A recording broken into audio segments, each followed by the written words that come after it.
Well, we continue with the Centers for Spiritual Living theme for the year, which is 2020 Spiritual Vision.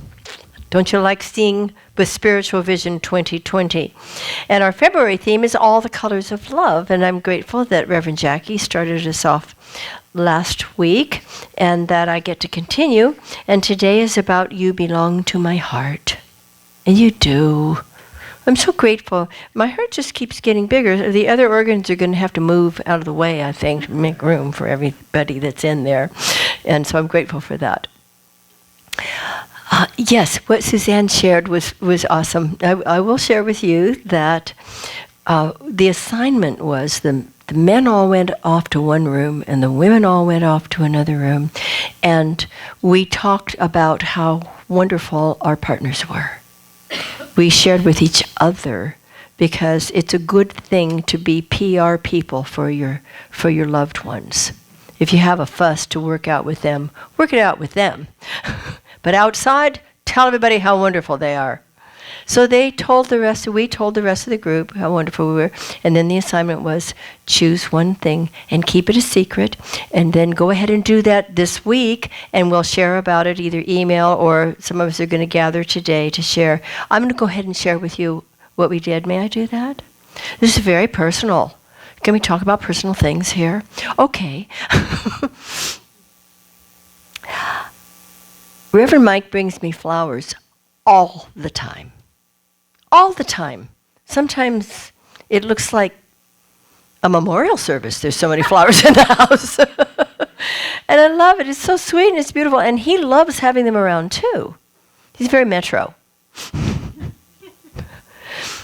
And so what I told the gals was what I was going to do was to bring Reverend Mike flowers.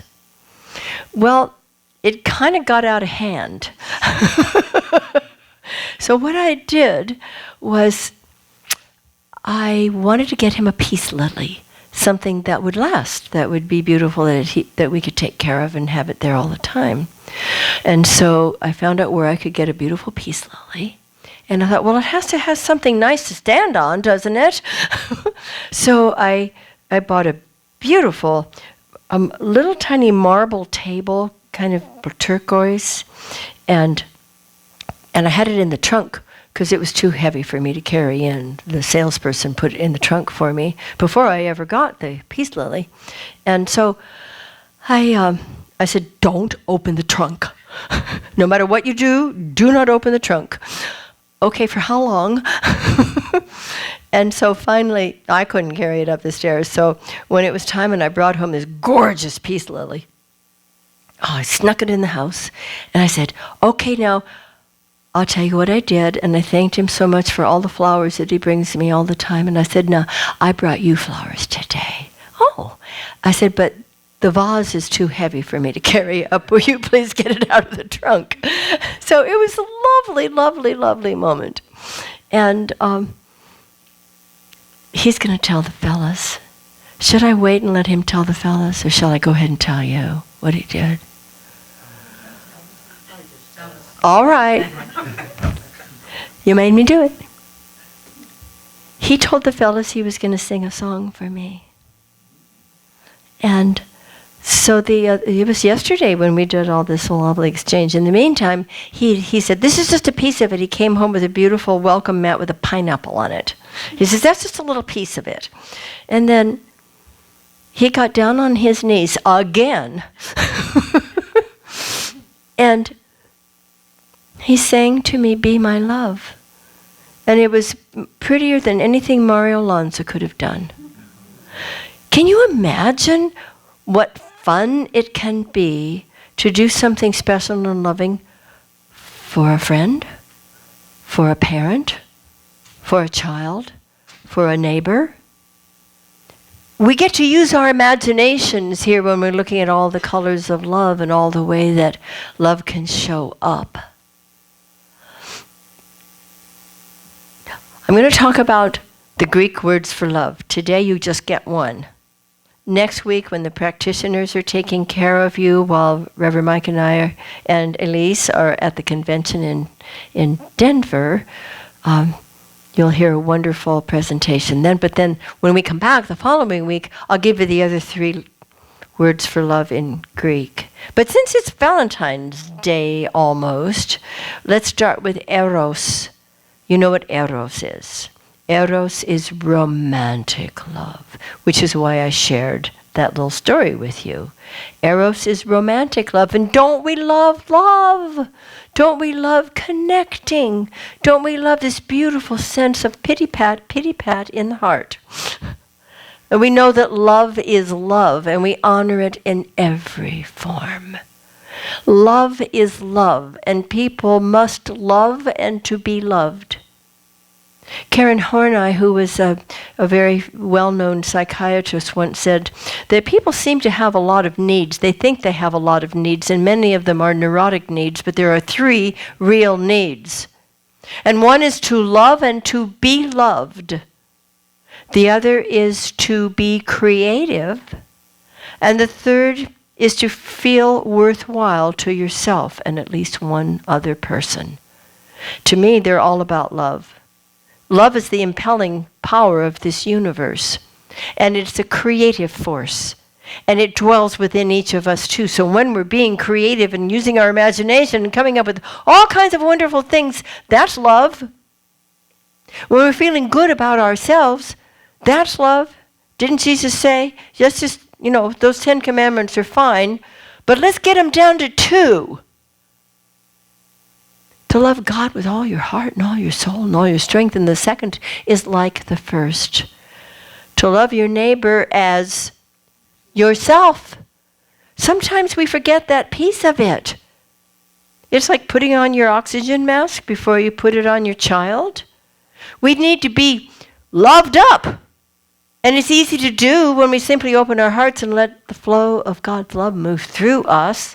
Then it becomes easy to give it to others. All the colors of love. Look at a garden and imagine each one. It would not be so beautiful and harmonious and congruent if there was just one kind of flower in each garden. We have many colors. We have many sizes and shapes. It's kind of like people, huh? And orientations. In 1991, I had the great pleasure of officiating at the wedding of 2 magnificent women in my congregation in Palo Alto. It wasn't even legal yet. We did it anyway. And interestingly, they were interviewed by Maria Shriver after the wedding. And Maria had, I think, 3 different couples, and it was all about love. And they showed a little video clip of Kate and Leonie, as I was pronouncing them married, and said, "You may kiss your bride." And they showed it on TV. And before that happened, they called me and said, "Guess what, Maxine? We're going to be on television." I said, "Great. Maria Shriver Show. The Gay 90s, I think is what she called that segment." And I said, "That's wonderful." And they said, "Guess what? So are you." Because there I was blessing them. Well, a few years later, when it became legal in California, we did it again. And it was legal. But it was beautiful. Their families were from the East Coast. Virginia, Pennsylvania. And here they all were. We did it outdoors in front of this gorgeous mansion. And all the families are walking down, each of the women in a gorgeous white suit. And they're walking down with and behind and among the women as they're coming down for this celebration under a great oak tree. That kind of love and support. Love is love. And we celebrate it. One of our wonderful ministers is a white man married to a black woman. And they've moved through some experiences. She actually has been stopped by a police officer on her way to church. Driving while black. And they're learning how to navigate this. They have a little boy, and he couldn't have more loving, wonderful parents. There's so much love in that family. And they're letting the love be bigger than the challenges that they face from time to time. We are big in this movement on diversity and inclusion. We have a diversity commission in Centers for Spiritual Living. And what is happening is that there are workshops, much like we do with the Better Angels, where people listen to each other and deepen their understanding and their appreciation and come to a place of true respect for each other. Because is there really any each other? I mean, aren't we all one? This is Black History Month as well. And we have so many wonderful people that we celebrate. I never had heard of Dr. Mae Jemison before, had you? You had. She was the first African American female astronaut. She said, "Never be limited by other people's limited imaginations." Never be limited by other people's limited imaginations.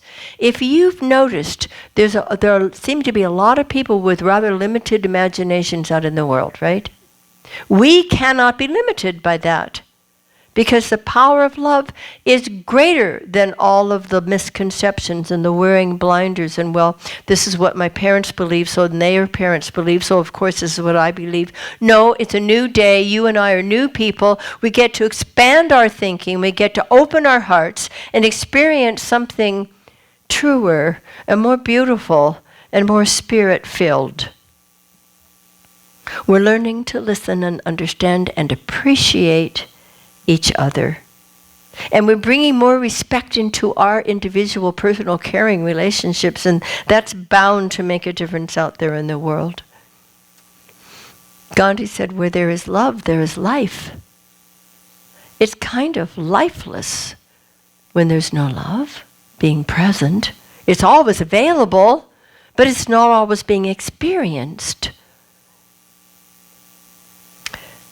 And Martin Luther King said, darkness cannot drive out darkness. Only light can do that.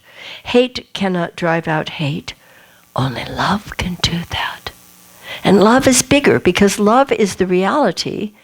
Just as the light is the reality, the darkness has no power of its own. And you flip on a switch, where did the darkness go? The light is the reality, the darkness is not. The love is the reality. The hate is a temporary, negative, misplaced emotion. And it's too rampant, we get that, but we need not to get caught down in it, but to stand up tall in our love, to celebrate all the ways that we can connect with other people in that way. Now when people, getting back to the romantic part, the eros, when people meet each other, usually they're attracted because of how they look or how they walk or talk, right? Oh, so cute. And we get attracted to someone. I had, years ago, a psychiatrist friend who said, you know, Maxine, that's just nature's dirty trick. What's really happening is that two people who have reason to come together have been drawn together soul to soul, and the fact that they're cute is nature's dirty trick. It's just a way to get us together, and then we begin to deepen our connection. We begin to realize we have so much more to share with each other, to share with the world. We have so much more to work out. And that's what he meant, because when people come together and develop this loving, intimate relationship, all the stuff comes up that we get to work on. Anybody notice that? And when we do, we become courageous, core of the heart. We become courageous enough to do our work. And this is a person who's come into our lives to help us to do that. Yay. Don't you love love? Somebody once said, I don't know who, anyone can catch your eye, but it takes someone special to catch your heart. And we can catch each other's hearts.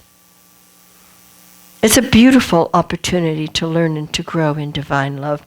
You know, a brand new parent suddenly learns to love all babies. You notice that? A heart opens up. You become a grandmother, and then every child in the universe becomes your grandchild. I can't help it. You know? Oh, I could be your grandmother.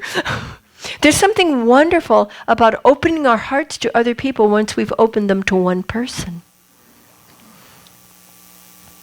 Vincent van Gogh said, love a friend, a wife, whatever you like, then you will know there is a God. I think that would work for the God in reverse, right? You can love a DOG as well. Your heart softens, our hearts open wider. You belong to my heart. Everybody belongs to our hearts. Why do we keep people out of our hearts when we don't know what we may be missing? Let's become more accessible to learning about other people, to celebrating their love, our love, to celebrating love everywhere in the world. I'd love to give you the assignment of practicing today's topic outside the sanctuary. You belong to my heart. There's nothing you can do about it. You belong to my heart. And when you go out of here today, and don't go for a while because it's nice to catch up and be with each other and love each other. But when you go out, look around, and even without a word, share with other people the fact that you and I are all one, and that we belong to each other's hearts. And we continue to let this beautiful romantic notion, go ahead, buy your Valentine cards, get the flowers, this is not a good week to buy flowers. They're twice as expensive as they are otherwise. Roses especially. Bring daisies. You know, somebody once said, it was a Frenchman, I'm sure, that the sweetest rose is the stolen rose from someone else's garden. Don't you tell them I said that. Let's bring love. I mean, doesn't this world need some more love? Let's bring it out into the world. Let's recognize how we belong to each other. And sure, it starts at home. Love starts at home, started there at home. Will you say with me, unconditional love lifts my precious relationships, deepens my connection to Source, and nurtures our souls. And so, my beloveds, beginneth your lesson.